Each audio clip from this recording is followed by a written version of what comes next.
Okay, this is my second time filming this because my first clip didn't have audio, I don't know why. But okay, hi, welcome back to another video. So as you would have seen from the title and the thumbnail, I'm going to be reading as much as I can within 24 hours timer edition, which means that I will only start the timer whenever I'm reading and pause the timer whenever I'm not reading. And I've done quite a few of these videos before, so if you're interested, you can check them out up above. Okay, I unfortunately can't show you the timer currently because I'm using the same phone to film and time at the same time, but the timer is currently at 5 hours and 18 minutes, and the book that I've been reading is Legend Born by Tracy Dion, and this is Carrie Can Read's Discord Book Club's buddy read for June. And I also chose this book to read for Bella from Throne of Pages Discord channel's readathon for June. My second book for this readathon is called Summer of Sims, so it's like Monopoly but Greek gods edition. For this prompt, it was for revenge and retribution, which kind of fit because I'm going to explain to you why now. So this book, we follow Bree Matthews, who is 16 when unfortunately her mother recently died in a car accident. It was an unfortunate time because she had an argument with her mother because she went behind her mom's back to apply to this residential program for bright high schoolers at UNC Chapel Hill, and they were having an argument about it, and then it didn't even conclude, and that was when her mom passed. So she's obviously grieving and not doing very well even at the program, right? Until she witnesses a magical attack her very first night on campus. She sees these people trying to fight against these demons, and one of them is a teenage mage who calls himself a Merlin, and he attempts to wipe Bree's memory of everything that she saw, but he failed, so she remembers everything. And then she kind of got a nagging sensation that she got the same feeling at the hospital when the police officer was letting her know about her mother's death. So she suspects that her memory was wiped then as well, so there's something more to her mother's death and it's linked to these people. So she's trying to get into their society, and they are actually called Legend Born students who hunt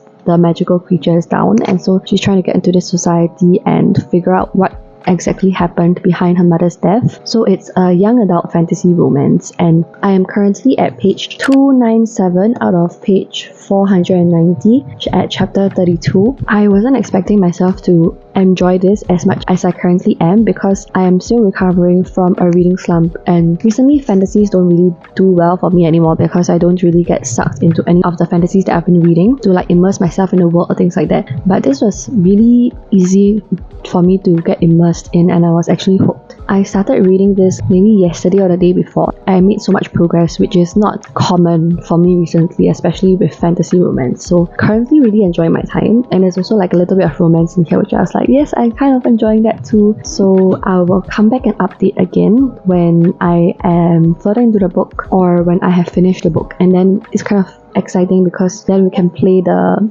readathon, the board together. Exciting times ahead, and I'll keep you updated. Hi! So I'm gonna try my best to speak a little louder because my mic has officially died. Okay, yeah, so I am coming on to update because I am about 1/3 of the way through this challenge in terms of the length. The timer currently is at 8 hours and 43 minutes and 17 seconds, and I have since finished Legend Born by Tracy Dion. So I don't think I mentioned this before, but this is actually a modern twist on the Arthurian King Arthur's legend, and so it's about the bloodlines and the whole legend and the history, I would say. Towards the end, as more twists were getting revealed, we also delved more into the King Arthur's myth and legend, and that was when I started to get a little bit okay, I'm not really into this political thing. I was digging the fantasy before, but not this King Arthur thing because I'm not familiar with King Arthur's legend, but the twists were still enough to keep me engaged. So I will be going into the second book, just not sure when because don't know whether I can fit the sequel into this readathon / challenge. So let's go through trigger warnings as always. Trigger warnings for racism, death of a parent, grief, slavery, car accident, rape, and sexual assault. The author is also black, and I think the author also projected a lot of the racism into this fantasy story as well, in that our main character Bree faces quite a lot of racism in terms of things like people touch her hair without her permission. They just dismiss her as like the servant, things like that. And also talks about slavery and how black people were often enslaved in the past. So it really delves into that as well. And the romance kind of develops a little further. I feel like it kind of goes into a love triangle situation. So not sure how this will play out in the second and final book in this duology, but that's where I'm at so far. And now we can continue playing. So I'm going to load the board game. I am now going to screen record. So previously we were on the revenge and retribution thing, so now let's tap again. Oh, chance card. Okay, I need to go and read what this is about. Okay, it says that if I got a chance or community card, I need to choose a shape from one of the cards below and then find the equivalent prompt. The first one is the chance card, second is the community jar cards. Okay, I am going to assume left is the chance cards, and I am kind of drawn to this shape, so let's see. So it says double the points on your last pick if you guess all the mods' favorite colors. But I don't know any of their favorite colors, like come on. Okay, then I don't know what happens. Okay, sorry, I'm just not gonna even try. And then I assume we continue to the next roll. So let me roll again. Okay. 9, and what is this? Okay, it says expand your own, which I have no idea what that means. Oh, read a genre I don't usually read. Oh my god. Okay, let me go think what I can do. Okay, I'm gonna cheat a little bit for this one. I am going to count what I normally read as like the top 3 genres, okay? So based on my call pile, my top 3 are romance, fantasy, and contemporary. So I'm going to read a thriller. Okay, and then I am going to be reading Anna O by, this is an arc, so I don't know, by Matthew Blake. This one is a mystery thriller. I can just read you the blurb, but thanks to Times Reads for sending this copy over. What if your nightmares weren't really nightmares at all? We spend an average of 33 years of our lives asleep, but what really happens and what are we capable of when we sleep? Anna was a budding 25-year-old writer with a bright future. Then one night she stabbed 2 people to death with no apparent motive and hasn't woken up since. Dubbed Sleeping Beauty by the tabloids, Anna's condition is a rare psychosomatic disorder known to neurologists as resignation syndrome. Dr. Benedict Prince is a forensic psychologist and an expert in the field of sleep-related homicides. His methods are the last hope of solving the infamous Anna O case and waking Anna up so she can stand trial. But he must be careful treating such a high-profile suspect. He's got career secrets and a complicated personal life of his own. As Anna shows the first signs of stirring, Benedict must determine what really happened and whether Anna should be held responsible for her crimes. I'm gonna start on this and let you know how I feel when I have thoughts.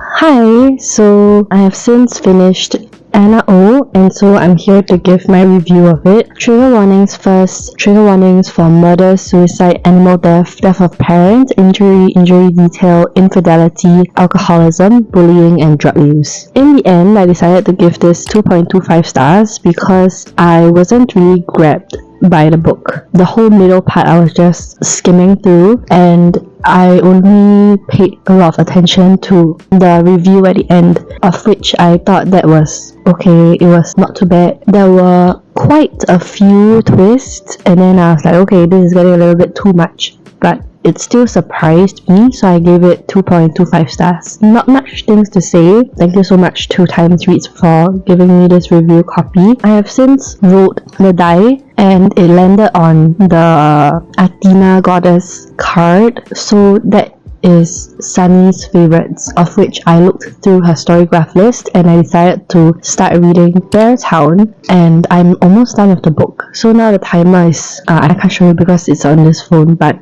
I think I'm left with like 4 hours, and Bear Town is a book that I have been wanting to read for quite some time, even though I don't know anything much about it. So Bear Town is about a small town with a big dream, and their whole town lives off of hockey. Like the whole town is obsessed with hockey. It is like a really small community nestled in the forest. Year by year, more businesses closed down, more people moved out of Bear Town to the bigger nearby town called Hed, H-E-D. The town is resting all their hopes on the junior ice hockey team because they are about to compete in the national semi-finals and they have a very high chance of winning. And with them winning, they can then show the world that there is this town that exists. And so if they won, more sponsors would be convinced to invest their money in Bear Town's hockey team and maybe even build an academy there such that more businesses can be built there eventually, and that's the dream. That's the setup. But then after they won the quarterfinals, they had a party, the junior ice hockey team. A violent act occurred in which the star hockey player raped the daughter of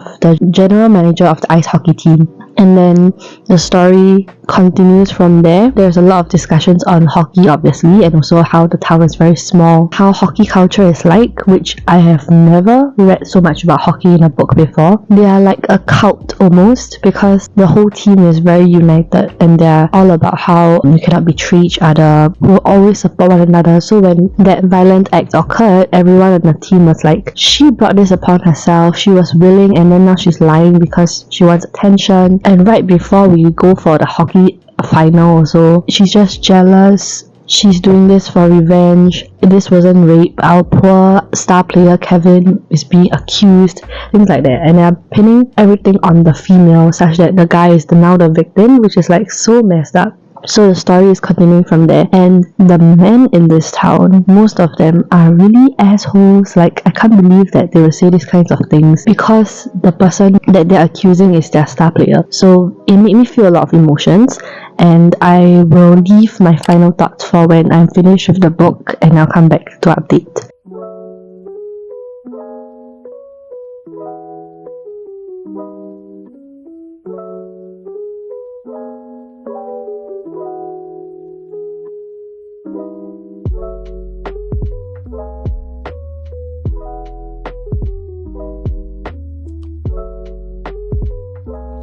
Hi, so I am coming on to close out the video because I've since finished the timer. I am unfortunately filming on the same phone that I timed, so here is a screen recording to show that it has hit the full 24 hours. In the last few hours, I managed to finish Us Against You by Frederick Bachman, which was also the next book that I read for the prompt Revenge and Retribution for the Throne of Pages Discord Book Club's readathon. Because this follows the same story as Bear Town, the sequel of what happened after that, it's still very much centered on revenge following the events that happened in the first book. Oh, I need to talk about trigger warnings. Trigger warnings for homophobia, violence, death, rape, alcoholism, car accidents, child death, drug use, and suicide. And in the end, I decided to give this 3.5 stars, which is a lower rating than what I gave Bear Town because I felt that although this book was very long and things were happening in the story, it kind of just felt like it suffered from second book syndrome, in that it was just explaining the events that happened following book 1, which was Bear Town, and it didn't really have much flavor other than that. It was just explaining like, okay, this happened, and there were shocking things that happened, which I find it very hard to explain because it's like